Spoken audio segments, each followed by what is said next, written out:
Hello everyone and welcome back to Saurian, and we are here with Hyrra, who is 9 years old and on her quest to find and take down an ankylosaurus. So that's the one thing we really haven't done yet in this update, and that's the one thing I definitely want to make sure we get to do. So we're going to be poking around until we find one. We're going to stay on the move, and we're going to try our very best to bring down an ankylosaurus before the series concludes. We only are going to do a few more episodes of Saurian here, just because we are probably there's only since the game is in such early development, there's not a huge amount to do at this point, and it'd be very hard to play generationally. So for now, we are just testing out the different updates. I do want at some point want to start a generational legacy here. Oh, it's still alive. Okay. I thought we actually had killed it for a minute there. But yeah, oh, you know what? Oh, there's another Dakota Raptor right there. Great. We might have to do a bit of a turf war here. Oh, he's running away though, so I'm not too worried about him. Oh, okay, we're gonna take him on. So I'm gonna chase him. Oh, he actually wants to run. Good for him. There's nothing here that we really need to compete for, so we don't actually really need to fight. So I feel like Hyrra should be able to rout him pretty easily. Oh, there's a better source of food. Alright, we will take one of these guys down. This guy's gonna run for it. Perfect. No, I don't want to stop and drink water. I want to attack. Oh. Actually, even more perfect, there's a fish here that we can use to eat while we go hunting to keep our food up. Then we will chase one of these guys down, and we should be able to take him down pretty easily. And then the other Dakota Raptor will get a bit of a nice tasty treat probably, because we'll end up leaving the carcass in the area. So I imagine he'll find that and feed off it most likely. Alright, there we go. Now we just need to stay on his tail. This seems to be the best method that I found, because then they can't attack you back very well. If you just keep circling, then you can deal quite a bit of damage to them, kind of just by pulling on their tail, I guess. That's kind of what I'm imagining here, is just her grabbing this guy by the tail and pulling him around. But you know what, it works, and this is a pretty decent way if you can keep up. In fact, it seems like trotting here. Oh, ow. Ow! Ow! He actually kind of hurt us there. But it seems like if you just trot up behind him here, you can generally keep up fairly well and do enough damage to hurt him, so without getting hurt too much yourself. This is my preferred method, at least. Alright, we got him. We get to eat. These guys are probably not too well, I'm sure they're not happy that their fellow got taken down. But at the same time, that's one reason why having a herd can be an advantage, because if somebody gets taken down, it may not be you. So let's continue on here. Now, one of the things that's interesting about dinosaurs is that it's hard to know much about them. We can infer some things from the fossils we find, but of course, like, we've never seen them. They aren't alive in this generation that we know of, at least. There's all kinds of unexplored areas left in the world, so who knows, there could be a surviving population of dinosaurs out there somewhere.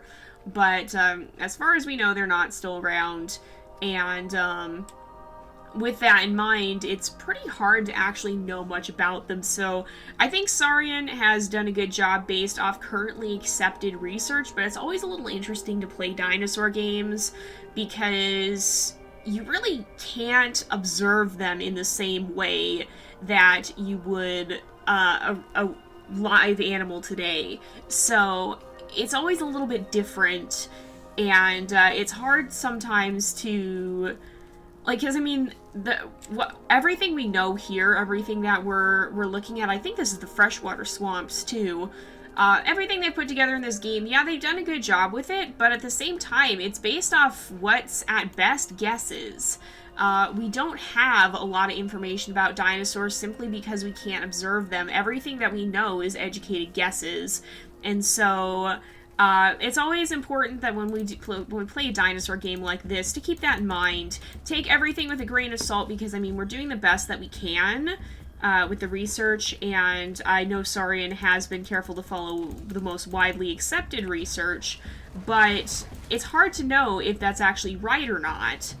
And it's just one of those things where we may never know for sure because we're not around to witness it. The dinosaurs are long gone at this point, so we can't just go out and study them. And so while it's very interesting to play games like this, and while I think Saurian has done a very good job with what we know, of course this may not have been how it actually is. We're just not certain. We're making our best guesses, but it's still based off of guesses, and so that's an important thing to keep in mind, is that it's not necessarily right. It's not necessarily how it really was in the prehistoric days. We're doing the best we can from a time long beyond theirs, but it may not be fully accurate.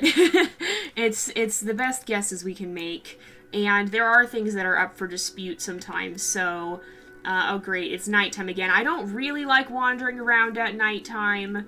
It's hard to navigate, it's hard to see, it's not as fun for you guys in the videos, I don't think. But you know what, we can't actually skip the night right now, so we kind of have to just deal with it.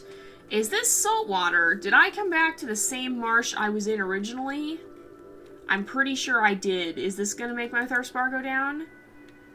Is it? Oh, we're not close enough. Yes! Okay, we came back to the saltwater marsh then, so we've got to try and go the other direction. Oh, there's a turtle down here, though.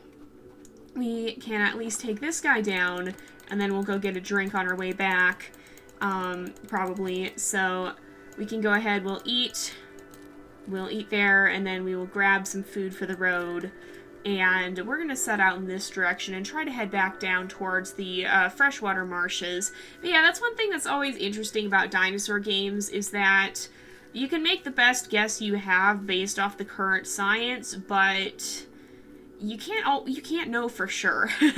So it's a little bit of a different sort of game than like, say, Wolf Quest or Shelter 2, because those are based off of animals we can see, animals we can study.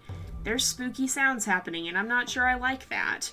But yeah, it's kind of just a fascinating concept, so keep in mind that whatever Saurian is presenting here, they're going off of the current science, but that could change in a few years. And in fact, even science with animals that are alive today, that we know are alive today, does change sometimes too, because if you guys have seen the Wolf Quest series, or you've heard any of the recent, more recent info about wolves, of course, they've more recently decided that the old alpha-beta ranking system is not really correct for wolves in the wild. It was based off of wolves in captivity, and so that science changed. And so we got more information, pretty much. And so the science that's current, especially in regards to dinosaurs, which are something we can't observe in the present, that can easily change as well. And so Saurian is doing what they can with current science, but it may not be fully accurate. So I wanted to put that caveat on it after we looked at the encyclopedia last time. I think Saurian has done a pretty good job with with researching what is known right now, but I do want to put that out there, especially if these videos are still around in a few years and science maybe has moved on. I just want to put that out there, that this is information based off what the current science has decided is accurate, and that could change in the future. So if you're watching this in the future and you're going, oh, hang on, that's not what I heard, then, I say if you're watching this in the future, if you're watching this sometime after the video releases, in the future of when I'm recording it, then you might know something different about dinosaurs. Then there might be new and updated research. We just don't know. And honestly, that could be the case for any of our games, because like I said, even science centered around animals that are alive in the world today can change just because we find out new things sometimes. So I think I actually need to swim across this river and continue making my way downward and towards the crater side of things if we want to get to the marsh. I'm also looking out for ankylosaurus, because we do want to try and find one and take one down if we can. But it might take us a little bit to track one down. Oh, here is a fish. I want to try and catch this guy. Oh, do we get him? We got him. Did we get to eat him? Yeah, we ate him. Okay. So I'm gonna swim across here through the rain. That's fine. There's absolutely no danger of swimming across a river that could flood. There's nothing that could possibly go wrong there, right? But I think we'll make it. I don't think it'll flood that quickly. That's something that can be that's something that can be dangerous too in well, I say in the real world. And I guess that does fit because this is a game, but that's something that can happen in real life. There's a thing called flash floods, and I don't know, I'm not sure if all of you guys have flash floods. I think they tend to be more of a desert thing or in certain regional areas. But there is a thing called flash flooding, which is what happens when you have a lot of rain really fast so that the ground can't soak it all up like it normally does. And this is especially prevalent in areas where it can be usually very dry because it's just not...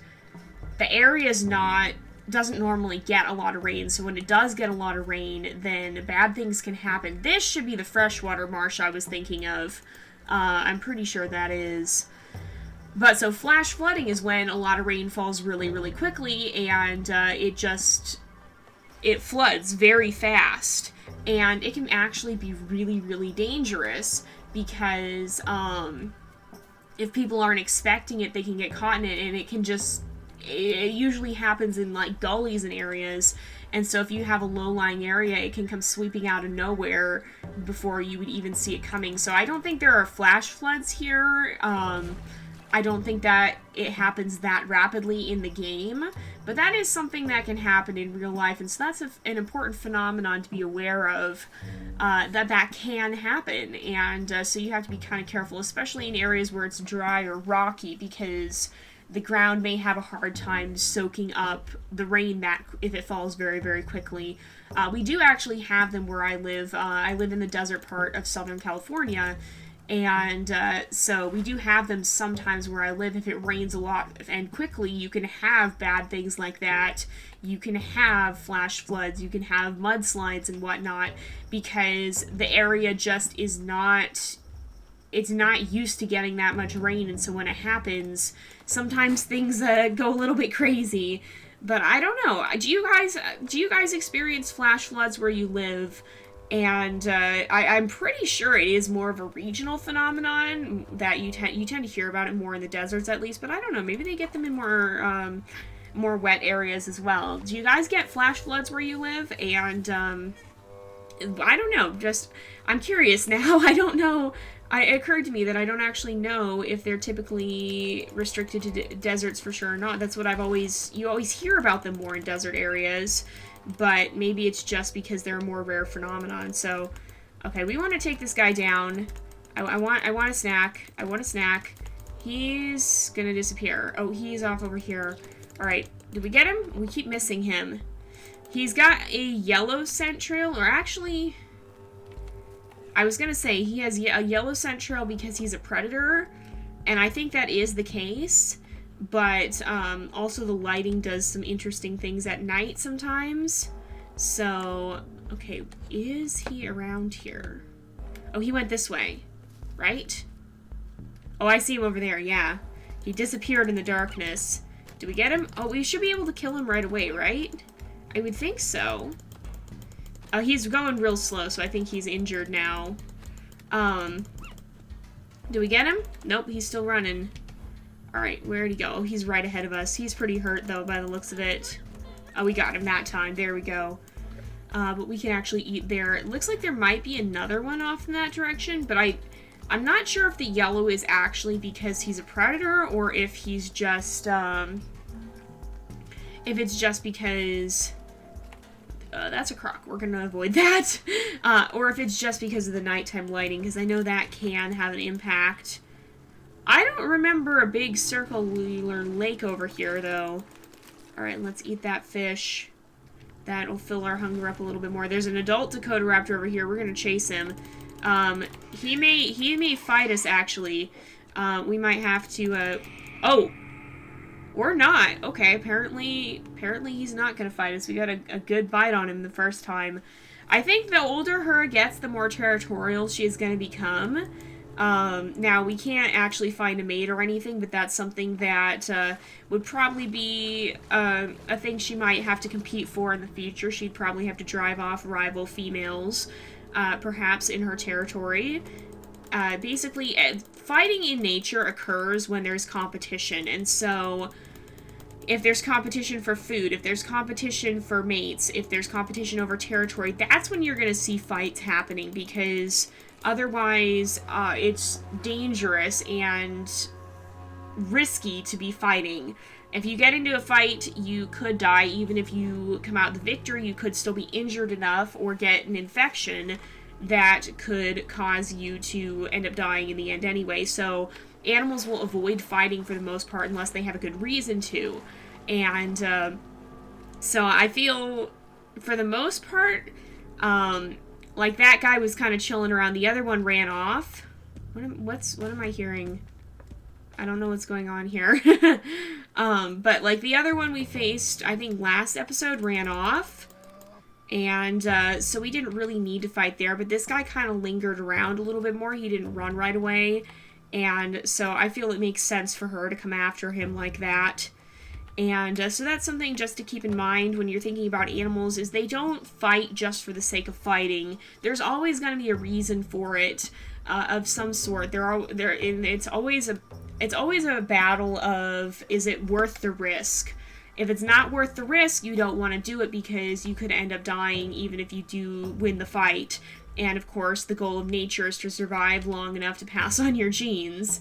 And so that's anything that's going to take away from that goal is not going to be beneficial to survival. And we've got some packies around here. I'm going to kind of roam around in this area, I think. There's these loose woodlands here. Or they're not very tight woodlands, at least. Loose is probably not the word I was looking for, but they're not dense. They're sparser. That's the word I was trying to find. And so we might see some of them here. I don't expect we'll see them in the more heavily wooded areas. So I think this is actually, well, no, that is supposed to be yellow scent trails then, I guess, because the packies still have green ones. So there are different ones. I just know the color used to change significantly at night, and so maybe they kind of fixed that, because things used to go all weird whenever the nighttime was whenever it was at night. It always used to get a little bit weird.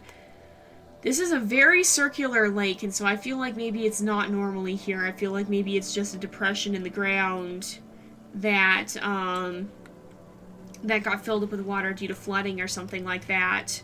I don't know. It's just kind of interesting. Oh, that's a pretty sight. Look at the Anatosaurus grazing over there in the sunrise. That's pretty. Oh my goodness. You do get some very, very scenic views in this game sometimes. This is looking very, very beautiful. But we still have not managed to find an Ankylosaurus, and I'm not entirely sure where we need to look. So they do look significantly different from the Denversaurus, even just in overall shape. So we should be able to recognize one fairly easily. I was going to get a drink there, but maybe I'm not. I feel like this was an area we had a T-Rex battle in with Koross as well. I'm pretty sure I recognize this place. And so I think we fought some Rexes here, or tried to. I don't think it worked out so great. Oh, there's the bird. Oh, can we get it if we jump? No, we didn't get it. I was hoping we might be able to. Oh, he just ran over a croc there, too. Hey, can we get him? No. Oh. Yes? No? Oh, he went the other way. That's what happened. Sneaky little turnaround maneuver. Well, if it keeps him alive, then that's going to work to his advantage. Because, again, goal of nature, survive long enough to pass on your genes. That's what makes animals a little bit different than people, or we're not quite like most of the animals, because we have more of an overall sense and a grander scope of things than they do. They live very much in the moment. They are, they're trying to survive. Anything that will get them toward that goal is going to be a good thing for them. They don't really live by rules of morality like people do. That's something that's very unique to humans. Other species they're not really good and evil as much as they're trying to survive, and that's something we always have to be careful of. Is to not be putting that on animals. That's a human thing, and so it can be easy to either vilify the predator or to anthropomorphize them, and to either to call them good or to call them evil. And that's not really how it is in nature. The predator's just trying to survive as much as the prey is, and to either glorify or vilify them is to do a great injustice to both. So that's always something to keep in mind when you're dealing with animals, when you're dealing with nature. It doesn't work quite the same way that human society does. Human society would be a pretty scary place if it operated the same way nature does. And that's why, as humans, we have a little bit more responsibility. Because animals, they're not going to be looking and saying, well, if I do this action, it's going to impact the species as a whole. Now, they do have instincts that help them survive, and that helps the species as a whole survive. But mankind is pretty much the only species we know that can really look at the bigger picture. And so it's important to keep that in mind when we look at our own interactions with the environment. We have somewhat more responsibility than the animals because we're a little bit different, and we have a different way of seeing things than the animals do, which is why it's so important that we're careful about our interactions with the environment, and that we are looking at that bigger picture, and we are taking that into account when it comes to our own actions. But anyway, it's actually about time to wrap up the episode, so I'm going to go ahead and do that here. No Ankylosaurus yet, but we will keep looking, and we're going to do the best we can to find one before the series is up. But for now, we're going to go ahead and end the episode. So thank you guys so much for watching. I hope you've enjoyed the episode. Don't forget to like and subscribe, and I will see you guys next time. But until then, this is Jay, over and out.